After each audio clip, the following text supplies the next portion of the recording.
Assalamualaikum warahmatullahi wabarakatuh. Alhamdulillahirabbil alamin.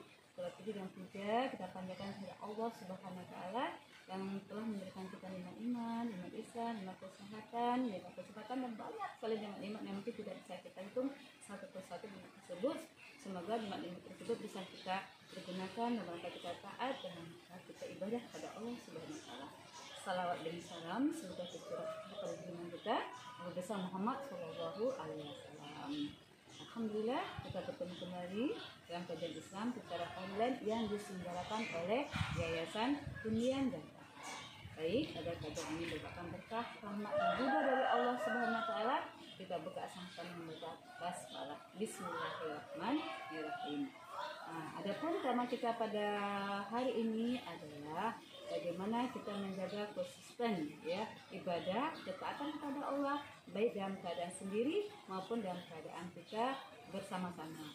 Karena pada hakikatnya manusia itu kalau dalam keadaan dia bersama-sama, dalam keadaan lingkungan atau misalnya yang kondusif, apakah dia ke masjid, apakah di lingkungan tempat ada kajian-kajian, mungkin ibadahnya itu baik, ibadahnya itu kelihatannya bagus gitu ya. Mungkin sholatnya panjang, sholatnya kelihatannya khusyuk baca Al-Quran juga panjang, tapi ketika dia sampai di rumah, dia sholat sendirian, mungkin dia mulai mas-malasan, dan mulai lalai. Inilah yang kita jaga supaya sholat kita itu ataupun ibadah kita tadi tetap konsisten baik kita sendirian maupun dalam keadaan kita bersama-sama dengan sahabat-sahabat kita. Bagaimana caranya?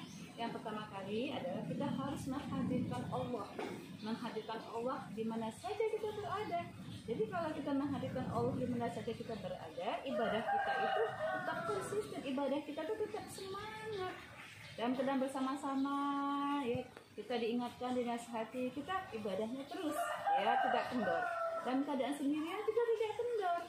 Dalam keadaan sendirian, tahajudnya tetap jalan, doa-doa khusyuknya tetap jalan, dia pelihara waktu sholatnya, tidak lalai. Nah itu adalah dia menghadirkan Allah di mana saja dia berada, karena dia yakin Allah itu menyaksikannya, dia yakin Allah itu melihatnya. Jadi kalau dia yakin Allah ada muraqabah Allahnya, merasa diawasi oleh Allah, merasa dilihat oleh Allah, dia akan menjaga ibadahnya baik dalam keadaan sendiri maupun dia dalam keadaan bersama-sama. Itu yang pertama, yaitu menghadirkan Allah di mana saja dia berada. Kemudian yang kedua, bagaimana kita menumbuhkan sifat kita agar kita itu semangat ibadah itu baik kala sendiri maupun kala bersama-sama adalah ada rasa khasyatullah ada rasa khasyatullah, ada rasa takut kepada Allah. Takut kita kalau amal kita tidak diterima, kalau ada sifat ujub kita, ada sifat riya kita. Jadi kita selalu mohon kepada Allah dalam keadaan kita sendiri maupun dalam keadaan kita bersama-sama dengan teman-teman kita dalam keadaan suasana yang beribadah. Kita jaga rasa khasyatullah itu, rasa harap-harap kita, ada rasa harap rojak kita supaya amal kita diterima, tapi ada rasa takut kita kalau amal itu tidak diterima, kalau ada dikontaminasikan atau misalnya ada dicemari, dikotori dengan sifat ujub, sifat bangga, sifat merasa saya yang paling banyak ibadahnya, saya yang paling baik, saya yang paling pintar. Itu na'udzillah min dzalik, hilangkan sifat-sifat demikian. Benar, sifat-sifat demikian adalah sifat-sifat yang tidak oke. Hadirkan rasa khasyatullah, rasa takut hanya kepada Allah. Karena rasa takut kepada Allah berarti kita menjadi orang yang sangat wara', berhati-hati. Kemudian yang ketiga, apa yang kita lakukan ketika kita menjaga semangat ibadah baik di sendirian maupun kita bersama-sama. Ketika kita lagi bersama-sama beribadah bersama dengan teman kita, mungkin ada kajian, ada taklim, atau apa.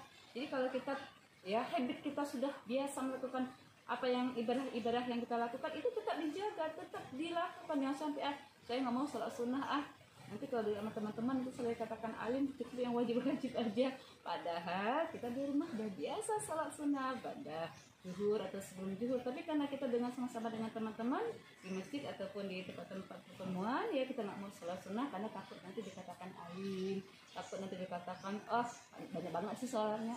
Enggak, karena kalau itu sudah habit kita, kebiasaan kita, lakukan baik dalam keadaan sendiri maupun dalam keadaan kita bersama-sama. Jadi ada rasa rugi gitu loh kalau kita meninggalkannya. Walaupun kita tidak sendirian, apalagi kalau waktunya ada, waktu istirahat kita dalam pertemuan dan istirahat kita dalam suatu acara-acara masih panjang, boleh kita bisa membaca Al-Qur'annya, kita bisa salat sunnahnya, jangan ditinggalkan. Kalau kita meninggalkan sesuatu yang biasa kita lakukan takut riya, itu jatuhnya ke riya.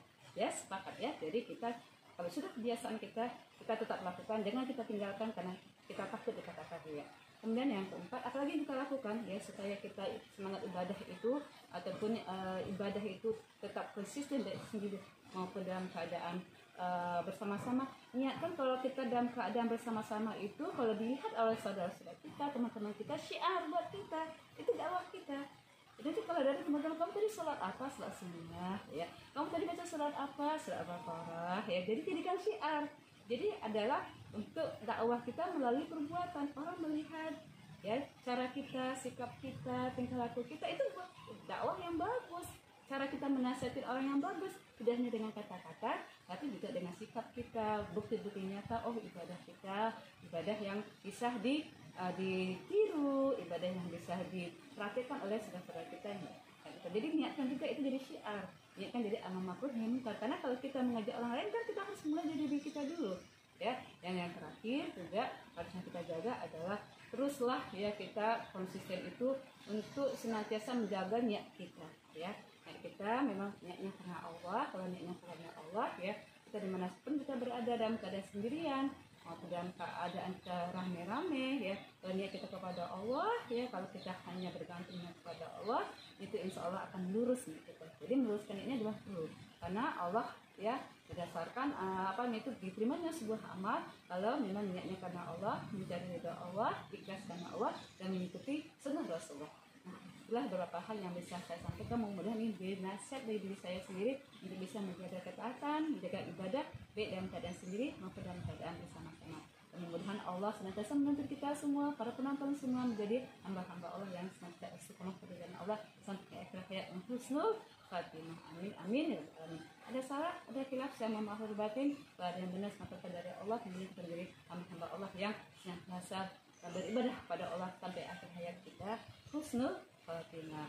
Kita membaca hamdalah, alhamdulillah alamin. Assalamualaikum warahmatullahi wabarakatuh.